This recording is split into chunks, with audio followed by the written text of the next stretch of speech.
ভাইয়া এই যে একটা ঈদ আসতেছে, তুমি কি আমাকে এইতে কিছু কিনা দিবা না? অবশ্যই কিনা দিমু। তুই এত অসহায়ের মতো কইতাছিস কে? তোর কি কি লাগবো তা কো, তুই আমার একটা মাত্র বোন। ভাইয়া তেমন কিছু লাগবো না, আমি শুধু একটা 3 পিস দেখে রাখছি, তুমি শুধু ওইটা আমাকে কিনা দিও। ভাইয়ার এই বছরে ডাবল প্রমোশন হয়েছে আর তুই মাত্র একটা 3 পিস কিনবি? আচ্ছা এই নে মোবাইল নে, অর্ডার দে। থ্যাংক ইউ ভাইয়া, আল্লাহ যাতে তোমাকে সুন্দর একটা বউ দেয়। আর ভাইয়া এটার পেমেন্ট কিন্তু অগ্রিম করা লাগবে। আরে কইরা দে সমস্যা নাই, একটু আগে বেতনটা ঢুকছে, টাকা পয়সার কোনো অভাব নাই। এই তো ভাইয়া অর্ডার দেওয়া শেষ, নাও তোমার মোবাইল। Thank you Bruyne.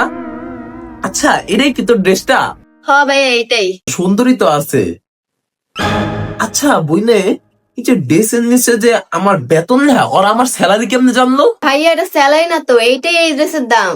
আর ভাইয়া আমি বলতে ভুলে গেছিলাম, তোমার বিকাশে এখনো 3 টাকা 32 পয়সা আছে। ও আচ্ছা আচ্ছা। क्षण से जो टूटे कोई सपना, जग सुना सुना लागे, जग सुना सुना लागे।